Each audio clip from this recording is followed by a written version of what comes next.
정형외과 전문의 이재욱입니다. 오늘 제가 말씀드릴 내용은 근감소증입니다.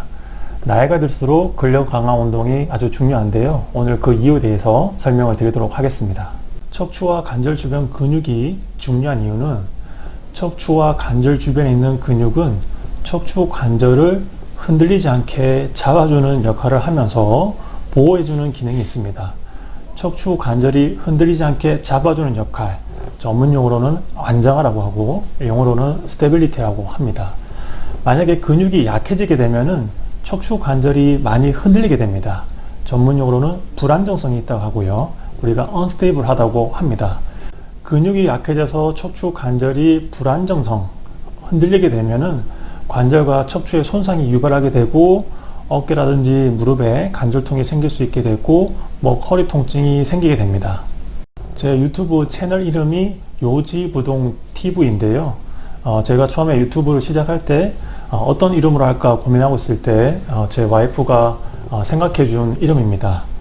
요지부동에서 요는 척추를 얘기하고요. 지는 팔다리 사지 관절, 부동이라는 것은 흔들리지 않음, 전문용어로는 안정하다는 뜻입니다. 일반인들께서는 잘 모르시겠지만 척추 관절에서 특히 정형외과 전문의사는 척추 관절의 안정성을 아주 중요하게 생각합니다. 그 이유는 앞에서 말씀드렸다시피 척추 관절이 안정성이 없어서 불안정해서 흔들리게 되면 척추 관절은 금방 닳게 됩니다. 그래서 퇴행성 관절염이 빨리 진행하게 되고요. 목, 허리 같은 경우는 디스크와 협착증이 생기게 됩니다.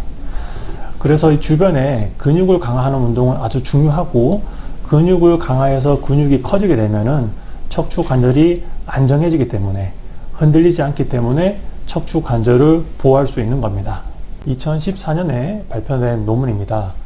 사람은 30대에 근육량이 최대로 된다고 합니다.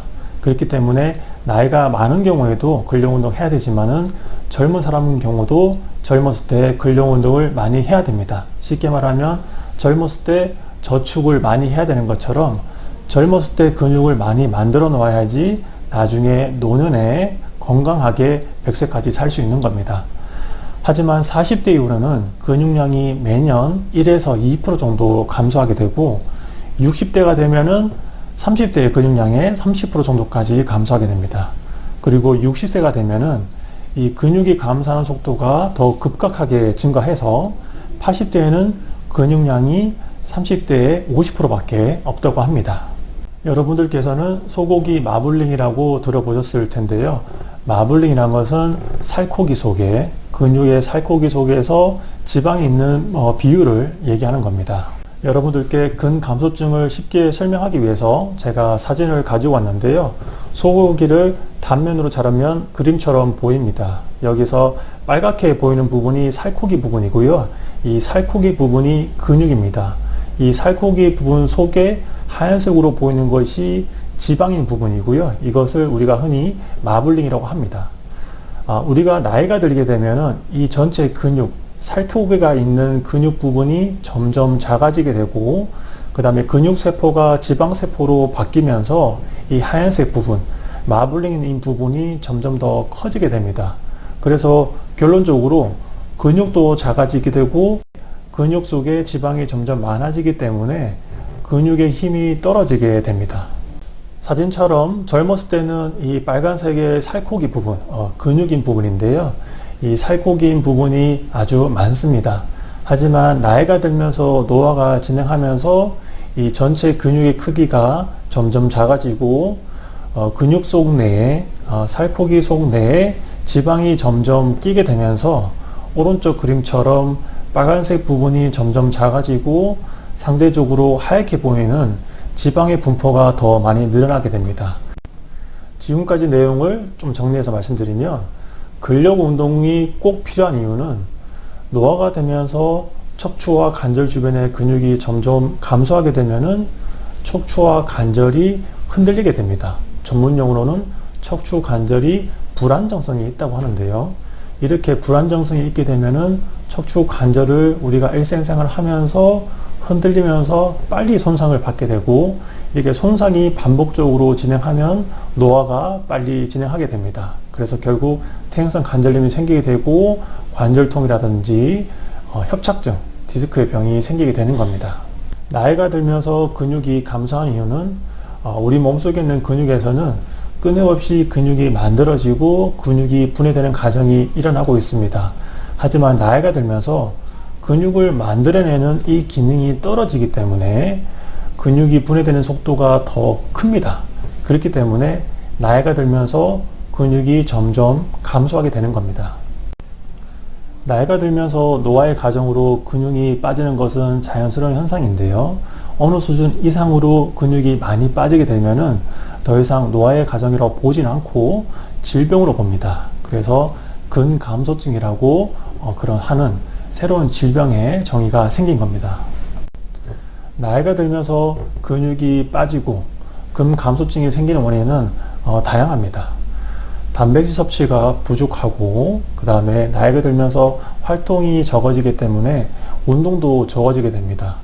그 다음에 나이가 들면서 호르몬, 특히 성호르몬이 감소하면서 근육도 약해지게 되고 신경의 노화, 그 다음에 당뇨라든지 가지고 있는 노인성, 성인병들이 증가하면서 근감소증에 기하게 되는데요. 이렇게 여러 가지 원인 중에서 근감소증에서 가장 중요한 두 가지 원인은 바로 단백질 섭취 부족과 운동 부족입니다. 나이가 들면서 근육이 점점 작아지고 심해진 경우는 근감소증까지 될 수가 있는데 이것을 막기 위해서 제일 중요한 두 가지는 바로 근력 강화 운동과 단백질 섭취입니다. 우리가 근력 강화 운동을 하게 되면은 근육을 만드는 합성하는 것을 자극할 수 있고 그 다음에 단백질 섭취, 매일 음식을 통해서 단백질 섭취를 충분히 해주면 근육 합성을 자극할 수 있습니다.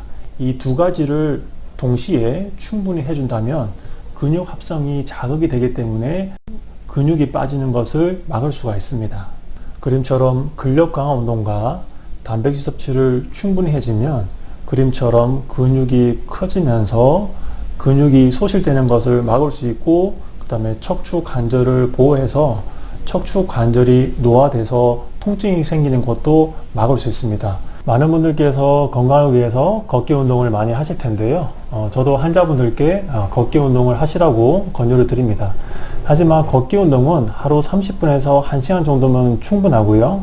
그 이상 하는 것은 저는 이득이 없다고 생각합니다. 그래서 걷기 운동은 젊으신 분들은 1시간까지 하시고 그 다음에 연세가 많으신 분들은 한 번에 30분 정도만 충분히 하다고 생각합니다.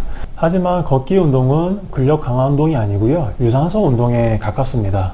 그래서 걷기 운동을 많이 한다고 해서 근육이 더 커지거나 튼튼해지는 것은 아니고 걷기 운동만으로는 근감소증을 예방하는 데는 많이 부족합니다. 그래서 걷기 운동만 하시면 안 되고 반드시 나이가 들수록 근력 강화 운동을 따로 꼭 하셔야 됩니다. 근력 강화 운동이라고 하면은 맨몸으로 하는 운동은 근력 강화 운동으로 보기 힘듭니다. 근력 강화 운동은 저항성 운동이고요. 그림처럼 헬스장에 가서 아령을 든다든지 아니면 머신을 이용해서 무거운 운동을 당기거나 들면서 하는 운동을 근력 강화 운동이라고 합니다. 근력 강화 운동을 통해서 근육의 소실을 막고 근감소증을 막기 위해서 세 가지가 필요합니다. 하중을 걸어서 하는 저항성의 근력 운동이 필요하고요. 두 번째는 충분한 영양소가 섭취가 돼야 됩니다. 특히 운동하고 나서 단백질 섭취는 아주 중요한데요.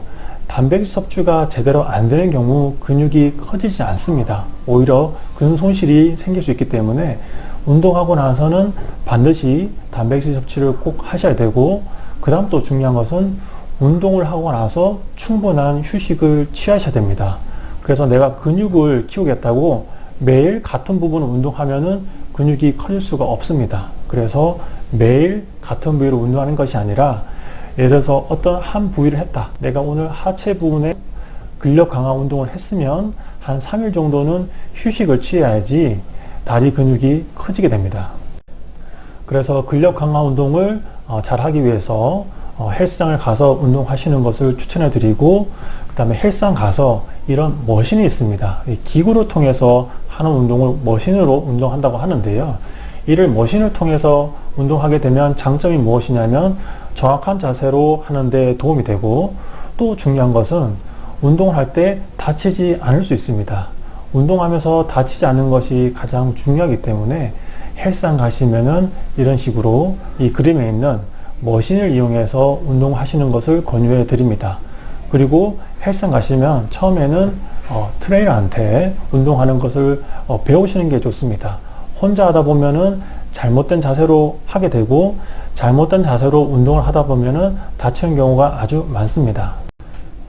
헬스장에서 운동하시는 분들 중에 잘못하고 있는 것 중에 하나가 무게 욕심을 많이 내는 경우입니다. 제가 외래를 보다 보면 헬스장에서 운동을 하다가 다쳐서 오시는 경우가 꽤 많이 있습니다. 어떤 운동을 했냐고 여쭤보면 데드리프트랑 운동을 하다가 허리를 다친 경우를 많이 봅니다. 그 이유는 무겁게 무리하게 하다 보면은 허리를 다치게 됩니다. 그래서 무게 욕심내지 마시고요. 보통 한 세트를 할 때 보통 15에서 20회 정도 할 수 있는 무게로 하시는 것을 권유해 드립니다. 운동하다가 다치게 되면 운동을 하지 않는 것보다 더 못합니다. 그리고 나이가 들수록 근육이 점점 빠지는 것을 막기 위해서는 매일 충분한 단백질을 섭취하는 것이 아주 중요합니다. 그리고 이 섭취량은 나이가 들수록 더 증가하게 됩니다.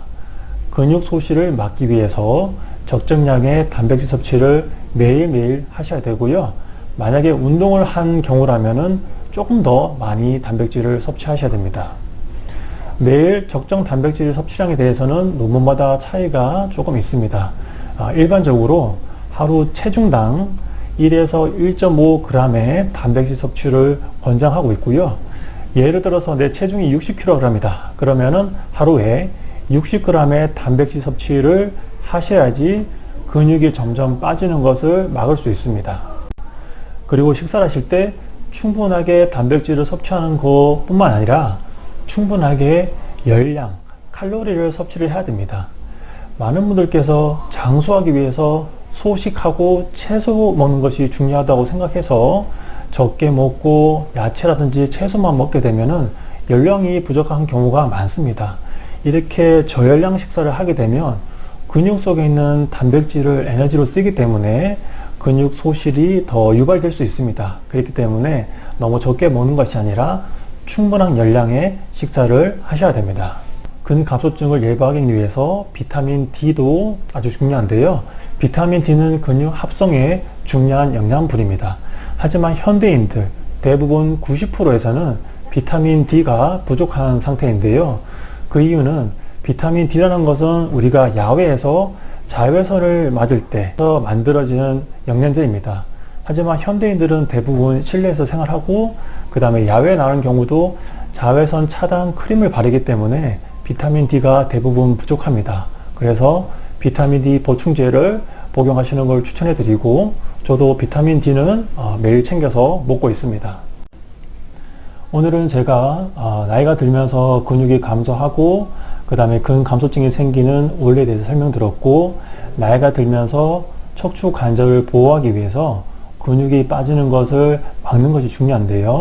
이 근육이 빠지는 것을 막기 위해서 가장 중요한 두 가지, 첫 번째는 근력 강화 운동, 그 다음에 단백질 섭취를 매일 충분히 해주는 것, 이 두 가지에 대해서 꼭 기억하셨으면 좋겠습니다.